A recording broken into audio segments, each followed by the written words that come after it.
Hi guys, इस video में मैं आपको सिंपल एज अवॉइडर रोबोट बनाना सिखाऊंगा। सबसे पहले हमें अपने रोबोट बनाने से पहले सबसे पहले उसका बेस बनाना होता है। बेस बनाने के लिए हमने क्या क्या कंपोनेंट यूज़ किया है। हमने एक चेसिस यूज़ किया है, 2 वीओ मोटर है 60 आरपीएम, 2 वीओ व्हील है और एक कैस्टर व्हील का यूज़ करा है। इन सबको कंबाइन करने के बाद हमारे रोबोट का बेस तैयार होगा, जिससे कि हमारा रोबोट मूवमेंट कर सकता है। अब दूसरा कंपोनेंट हमारे इस प्रोजेक्ट का क्या है, digital IR sensor. Digital IR sensor मतलब इंफ्रारेड सेंसर। डिजिटल मतलब या तो ये 0 देगा या तो 1 देगा। अब मैं इनका वर्किंग कैसे होती है वो बताता हूँ। एक्चुअली में इसमें हमारे 2 कंपोनेंट होते हैं। पहला होता है आईआर एलईडी, इंफ्रारेड एलईडी, जो कि इंफ्रारेड लाइट एमिट करती है। दूसरा फोटोडायोड। फोटोडायोड क्या करता है, वो रिसीव लाइट के अकॉर्डिंग वोल्टेज प्रोड्यूस करता है। अब क्या होता है कि हमारा फोटोडायोड एनालॉग वोल्टेज प्रोड्यूस करता है, लेकिन हमें डिजिटल बनाना है।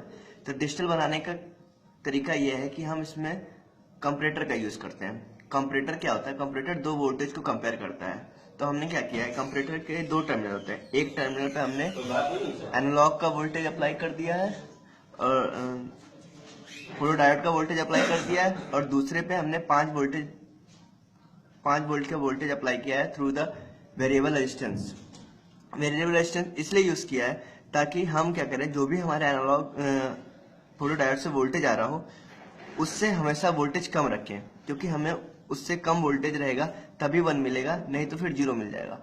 अब इसी कॉन्सेप्ट को हमने एज अवॉइडर रोबोट बनाने में यूज कर लिया। अब कैसे यूज किया है, जब भी हमारी आईआर लाइट एमिट होता है तो क्या होता है, वो सरफेस से रिफ्लेक्ट होता है और हमारे फोटोडायोड के पास आता है। बट डिजिटल आईआर सेंसर का प्रॉब्लम ये है कि ये बहुत ही लो सेंसिटिव होता है। लो सेंसिटिव मतलब ये सरफेस से अगर क्लोज होगा तभी हमारा फोटोडायोड लाइट को रिसीव कर पाएगा, वरना नहीं रिसीव कर पाएगा।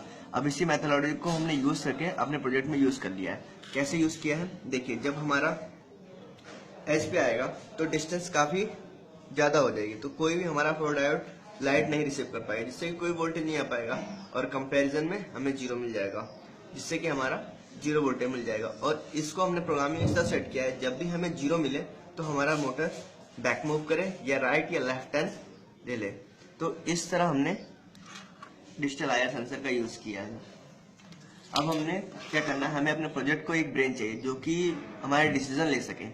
तो उसके लिए हमने अपना कंट्रोलर यूज किया है, जो हमारा है एटमेल का 16 माइक्रो कंट्रोलर। ये हमारा खुद का बोर्ड है, आप इसको ब्रेडबोर्ड पे भी डेवलप कर सकते हैं। अब नेक्स्ट कंपोनेंट है हमारा L29 3D IC। L29 3D IC का यूज क्यों करते हैं हम लोग, L29 3D IC एक्चुअली में मोटर ड्राइवर IC है। मोटर ड्राइवर IC मतलब जो मोटर को ड्राइव करती है। हम इस ड्राइव को IC को यूज करने का बेसिकली मेन पर्पस ये है, क्योंकि जब हमारा मोटर रोटेट करता है तो एक बैक ईएमएफ जनरेट करता है। अगर हमने इसको माइक्रो कंट्रोलर से डायरेक्टली कनेक्ट कर दिया तो एक बैक ईएमएफ आएगा, जिससे कि हमारा माइक्रो कंट्रोलर डिस्ट्रॉय हो सकता है।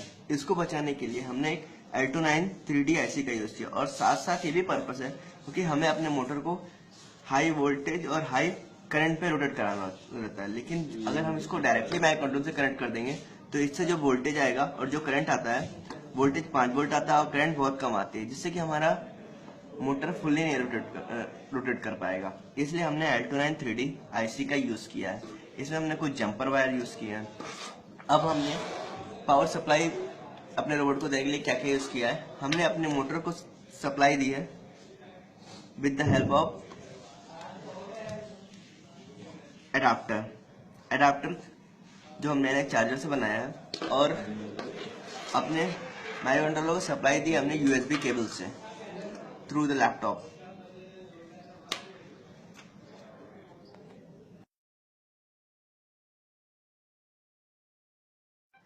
फाइनली सारे कंपोनेंट को ऐड करने के बाद हमारा एज अवॉइडर रोबोट कुछ इस प्रकार दिख रहा है।